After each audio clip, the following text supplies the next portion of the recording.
UMR Jakarta tahun ini naik. Berita bagus kan? Tapi harga kontrakan juga naik. Harga beras naik. Harga transportasi naik. Harga semua naik. Jadi, kamu dapat lebih banyak uang di kertas, tapi bisa beli lebih sedikit di kenyataan. Dan setiap bulan, polanya sama. Gaji masuk, bayar kontrakan, bayar makan, bayar transport, transfer ke kampung, kondangan. Tiba-tiba, tanggal 15.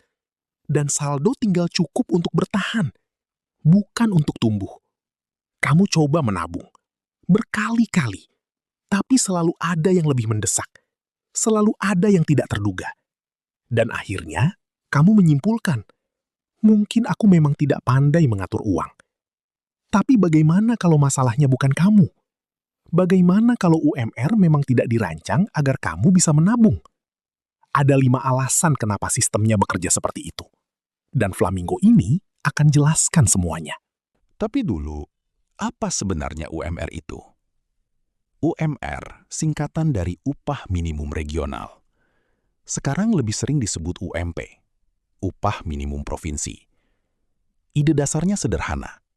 Ini adalah angka terendah yang boleh dibayarkan perusahaan kepada pekerjanya. Terdengar seperti perlindungan, dan memang begitu niatnya. Dulu. Tapi ada yang perlu kamu tahu tentang bagaimana angka itu ditetapkan.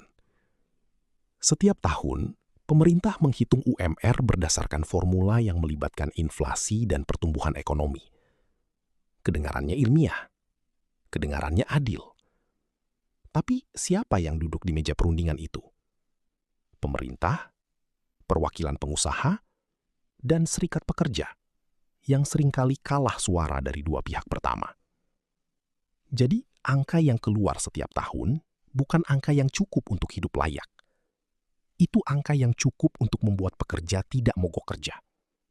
Ada bedanya, dan bedanya sangat besar. Alasan nomor 1, formula UMR tidak menghitung inflasi yang kamu rasakan. Setiap tahun, pemerintah mengumumkan angka inflasi resmi, katakanlah 3-4%, dan UMR naik mengikuti angka itu. Kedengarannya masuk akal, tapi inflasi resmi adalah rata-rata. Rata-rata dari semua harga, termasuk barang-barang yang tidak kamu beli. Mobil mewah, elektronik mahal, barang impor. Inflasi yang kamu rasakan sebagai pekerja UMR adalah inflasi dari beras, telur, minyak goreng, kontrakan, dan ongkos angkot. Dan itu naik jauh lebih cepat dari angka resmi yang tercatat di kertas. Harga beras naik 20% dalam 2 tahun. Kontrakan naik 15% per tahun di Jakarta. Ongkos transportasi naik setiap kali harga BBM naik. Tapi UMR-mu naik berapa? 6%, mungkin 8%. Jadi setiap tahun, jarak antara apa yang kamu hasilkan dan apa yang kamu butuhkan untuk hidup semakin melebar. Bukan karena kamu boros, tapi karena angkanya memang tidak pernah sepadan. Alasan nomor 2. Biaya hidup kota tidak masuk dalam kalkulasi. Coba duduk sebentar dan hitung. Kontrakan kamar di pinggiran Jakarta. 800.000 sampai 1.200.000 per bulan. Makan 3 kali sehari yang wajar. 600.000 sampai 900.000 per bulan. Transport pulang pergi kerja. 300.000 sampai 500.000 per bulan. Itu saja sudah 1,7 juta sampai 2,6 juta. Belum listrik, belum air, belum pulsa, belum sabun, belum odol. Belum hal-hal yang tidak kamu pikir sampai kamu tiba-tiba kehabisan. UMR Jakarta 2024, sekitar 5,06 juta. Kedengarannya masih ada sisa. Tapi kita belum hitung internet, yang sekarang bukan kemewahan, tapi syarat bisa kerja dan cari informasi. Kita belum hitung biaya kesehatan nyata di luar yang ditanggung BPJS. Kita belum hitung baju kerja yang layak. Kita belum hitung apa yang terjadi kalau kamu sakit dan tidak bisa masuk kerja. Dan satu hal lagi yang tidak pernah masuk dalam kalkulasi siapapun yang menetapkan UMR. Sebagian besar pekerja UMR di kota besar adalah perantau. Mereka tidak hanya menanggung hidup mereka sendiri, mereka menanggung harapan satu keluarga yang menunggu di kampung. Dengan satu gaji yang memang tidak pernah dihitung untuk itu. Alasan nomor 3. Beban sosial budaya yang tidak terlihat.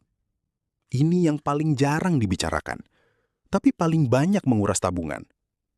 Kamu perantau. Setiap bulan ada transfer ke orang tua. Bukan karena dipaksa, tapi karena kamu memang ingin. Karena mereka yang membesarkanmu.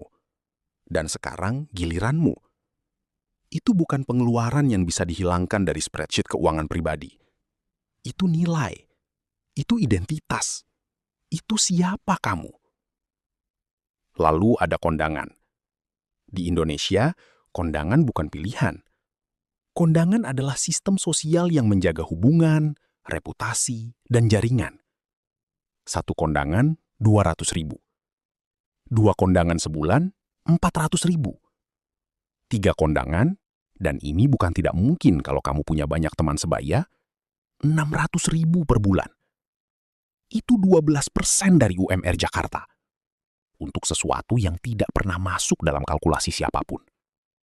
Belum lagi arisan, urunan kantor, kado ulang tahun rekan kerja kantor, patungan bos pensiun. Semuanya kecil, semuanya wajar secara sosial. Tapi semuanya menggigit dari angka yang memang sudah tidak cukup. Alasan nomor 4. Tidak ada ruang untuk darurat. UMR dirancang untuk kebutuhan rutin, bukan untuk kejutan. Tapi hidup tidak berjalan sesuai anggaran. Ban motor bocor, 150.000. Sakit dan harus beli obat di luar tanggungan BPJS, 300.000. HP rusak dan kamu butuh HP untuk kerja, 500.000.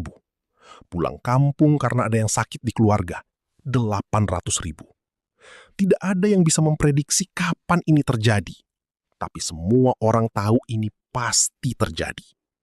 Dan kalau kamu tidak punya tabungan darurat, yang memang sangat sulit dibentuk dengan UMR, satu kejadian kecil bisa merobohkan keseimbangan finansial seluruh bulan. Bahkan seluruh kuartal. Dan kamu kembali ke titik nol. Atau lebih buruk, kamu meminjam. Pay later, koperasi, teman, dan siklus dimulai lagi. Ini bukan ketidakdisiplinan. Ini adalah matematika yang tidak pernah memberi ruang untuk hal-hal yang pasti terjadi, tapi tidak pernah bisa diprediksi kapannya. Alasan nomor 5. Jebakan konsumsi mengisi gap yang ditinggalkan UMR. Ini yang paling cerdik dari sistemnya. Ketika orang merasa hidupnya sempit, finansial tertekan, tidak punya ruang bernafas, mereka cenderung mencari pelepasan kecil. Kopi kekinian 35.000. Makan di luar sekali seminggu. Beli baju diskon karena lagi sale. Langganan streaming biar ada hiburan pulang kerja. Masing-masing kecil. Masing-masing terasa layak. Karena hidup sudah cukup susah tanpa harus mencabut satu-satunya kesenangan. Dan industri tahu ini. Mereka merancang produk dan iklan tepat untuk celah ini. Harga yang pas untuk kantong UMR. Mudah dijangkau, mudah dibeli. Cukup murah untuk tidak terasa bersalah. Cukup sering untuk menghabiskan selisih kecil yang harusnya bisa ditabung. Bukan berarti kamu tidak boleh menikmati hidup. Tapi sistem ini sangat pandai memastikan bahwa uang yang tersisa setelah semua kebutuhan pokok tidak pernah sempat jadi tabungan. Selalu ada sesuatu yang lebih mendesak, atau lebih menyenangkan, atau lebih mudah dari uang yang memang tidak pernah cukup untuk menjadi lebih dari sekedar bertahan. Jadi, apa artinya ini untuk flamingo seperti kamu dan aku? Artinya, rasa malu itu salah alamat. Selama ini, kamu menyalahkan diri sendiri. Merasa tidak disiplin, merasa tidak pandai mengatur uang, merasa kalau saja kamu lebih hemat, pasti bisa menabung. Tapi, kamu sudah hemat. Kamu sudah coba berkali-kali.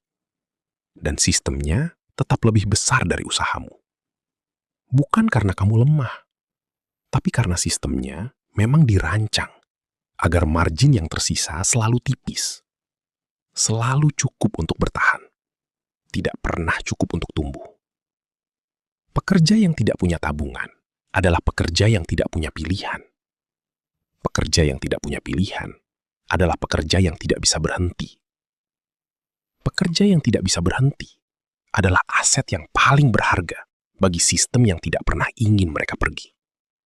Itu bukan teori konspirasi. Itu hanya logika ekonomi yang tidak pernah diajarkan di sekolah. Jadi, sekarang apa? Ini bukan video yang menyuruh kamu untuk minta naik gaji besok pagi. Walaupun kalau kamu bisa, lakukanlah. Ini tentang mengubah cara pandang. Pertama, berhenti menyalahkan diri sendiri. Sistemnya memang tidak adil. Mengakui itu bukan menyerah. Itu titik awal yang jujur. Kedua, selamatkan uang sebelum uang itu menghilang. Bukan menabung dari sisa, tapi menyisihkan lebih dulu. Berapapun. 50.000 per bulan lebih baik dari 0. 100.000 lebih baik dari 50.000. Mulai dari angka yang tidak terasa menyakitkan. Ketiga, cari penghasilan di luar sistem UMR. Bukan berarti harus resign besok, tapi satu skill kecil yang bisa menghasilkan di luar jam kerja utama. Itu yang perlahan mengubah matematikanya. Sistem ini dirancang agar kamu tidak punya pilihan. Tugasmu adalah menciptakan satu pilihan kecil, lalu satu lagi, lalu satu lagi. Sampai suatu hari, kamu punya cukup pilihan untuk tidak lagi tergantung pada angka yang memang tidak pernah dirancang untuk mencukupimu. Subscribe untuk mendukung Flamingo, supaya dia bisa menabung lebih dari 47.000 per bulan sebelum kondangan berikutnya datang.